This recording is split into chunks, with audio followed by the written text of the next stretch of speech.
झांसी चिरगांव नगर की कन्हैया कुंज वाटिका में इंडिया गठबंधन की कार्यकर्ता सम्मेलन का आयोजन किया गया, जिसमें मुख्य अतिथि के रूप में डॉक्टर चंद्रपाल सिंह यादव रहे। उन्होंने विपक्ष पर जमकर निशाना साधा और कहा कि भाजपा की तो केवल झूठे वादे हैं। इस बार उनके झूठे वादों में न आकर अपने सही प्रत्याशी को वोट दें और इंडिया गठबंधन के प्रत्याशी प्रदीप जैन को सपोर्ट करें। चंद्रपाल सिंह यादव ने कहा कि इंडिया गठबंधन ने जो संकल्प लिया है वह पूरा होगा।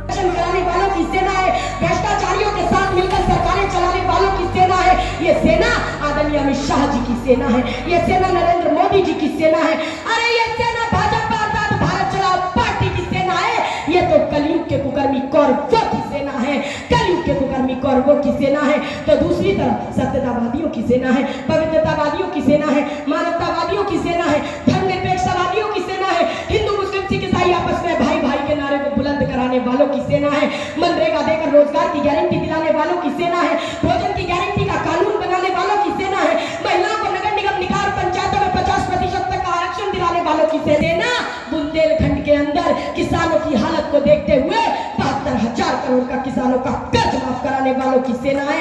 ये सेना आदरणीय चंद्रपाल सिंह यादव जी की सेना है, ये सेना आदरणीय प्रदीप जैन जी की सेना है, ये सेना योगी राजेश ठाकुर जी की सेना है, ये सेना आदरणीय योगेंद्र यादव जी की सेना है, ये सेना आदरणीय अखिलेश यादव जी की सेना है, ये सेना आदरणीय राहुल गांधी जी की सेना है, ये सेना आदरणीय मल्लिकार्जुन खड़गे जी की सेना है।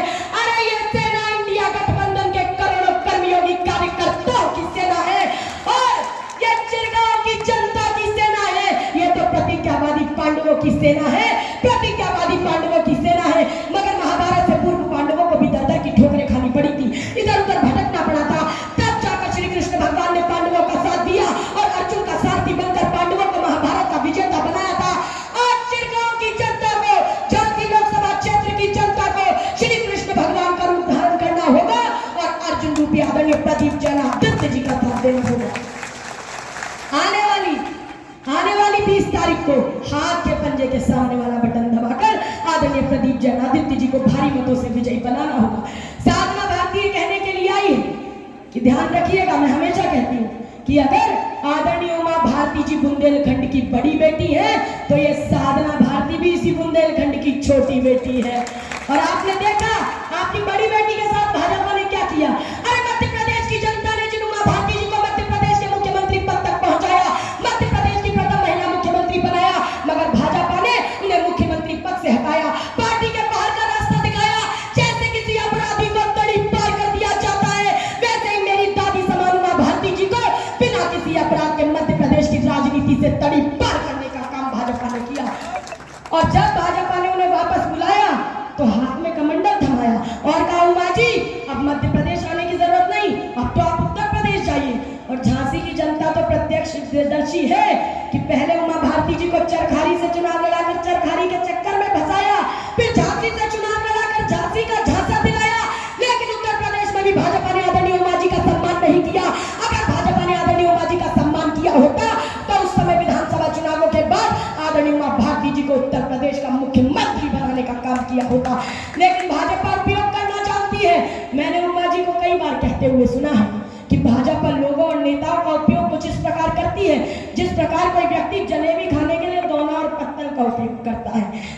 इसने किया, भाजपा के लोगों ने किया। आप इनकी योजनाएं देखें, इनके वायदे देखें, इनके काम करने का ढंग देखें, इनकी घोषणाएं देखें। 2014 से लेके आज तक केवल आप इनकी हर घोषणा में क्या लगाते जाइए, आपको उत्तर उसका नहीं मिलेगा। क्या 2 करोड़ रोजगार मिले? नहीं मिले। क्या किसानों का कर्ज माफ हुआ? नहीं हुआ। क्या किसानों की आय बढ़ी? नहीं बढ़ी। जिनकी जितनी भी घोषणाएं हैं उनमें केवल क्या लगाते जाइए, क्या लगाने के बाद आपको कोई उत्तर नहीं मिलेगा। दूसरी तरफ इंडिया गठबंधन है। आप देखिए रामनवमी का जुलूस निकला, युवाओं को हथियार बांटे इन लोगों ने, तलवारें बांटी, फरसा बांटे, और माननीय अखिलेश यादव ने जो बांटने का काम किया था, लैपटॉप बांटने का काम किया था, क्योंकि हमारी हथेलियों में किस्मत होती है और किस्मत से आगे उंगलियां जिन पे चले, कर्म जिन पे हो, वो काम किया था। तो आप किन लोगों को चुनेंगे?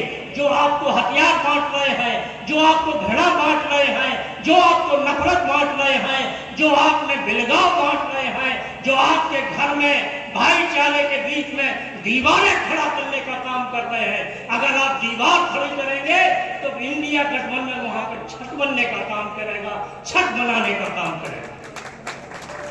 तो झांसी वाली रानी थी। हमारे बहादुर साथियों, मैं सबका नाम नहीं लेना चाहता हूं। मैं बुंदेलखंड के अपने जनप्रिय नेता चंद्रपाल सिंह जी का सादर अनुरोध करता हूं, उनका स्वागत करता हूं चुनाव की धरती पर। मैं बसंती का स्वागत करता हूं धरती पर। मैं सभी सम्मानित महानुभावों को हाथ जोड़कर उनसे विनती करता हूं, उनका अभिनंदन करता हूं।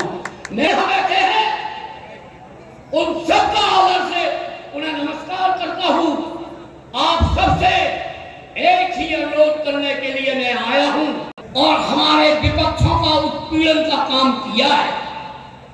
दोस्तों, हमें सरकार से मुक्ति पाना है।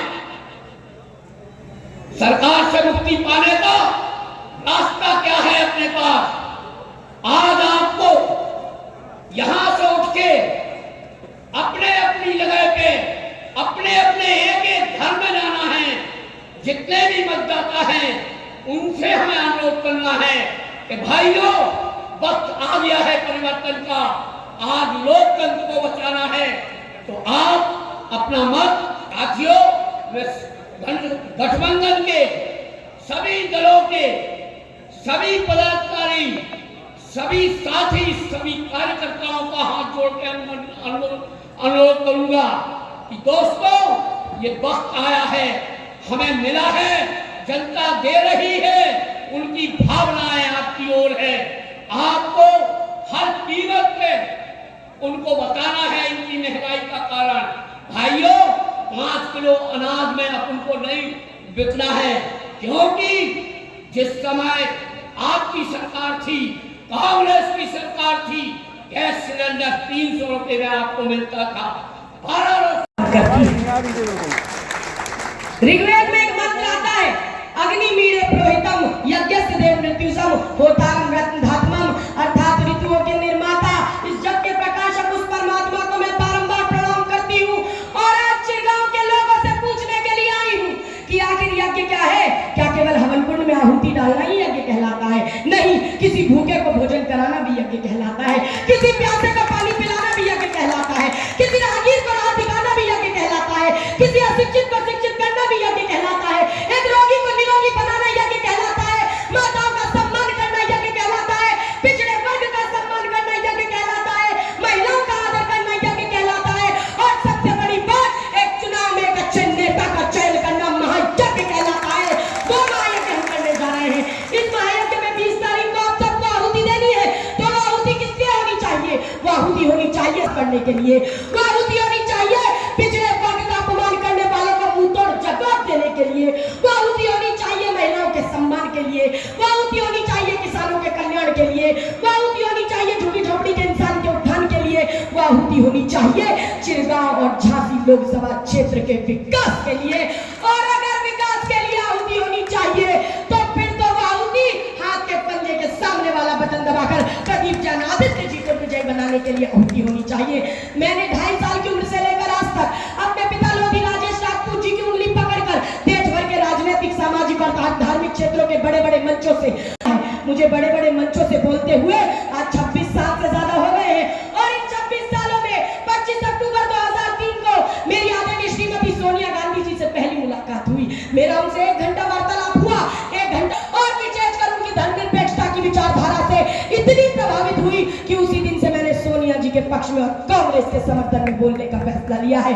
उसके बाद तत्कालीन प्रवक्ता रहे आनंद शर्मा जी, कांग्रेस के वरिष्ठ नेता स्वर्गीय ऑस्कर फर्नांडिस जी, आदरणीय दिग्विजय सिंह जी सहित कांग्रेस के कई नेताओं ने मेरी केंद्रीय कार्यालय में एक प्रेस वार्ता कराई और उसमें मुझे कांग्रेस के इतिहास और वर्तमान की सबसे कम उम्र की राष्ट्रीय स्टार प्रचारक घोषित किया।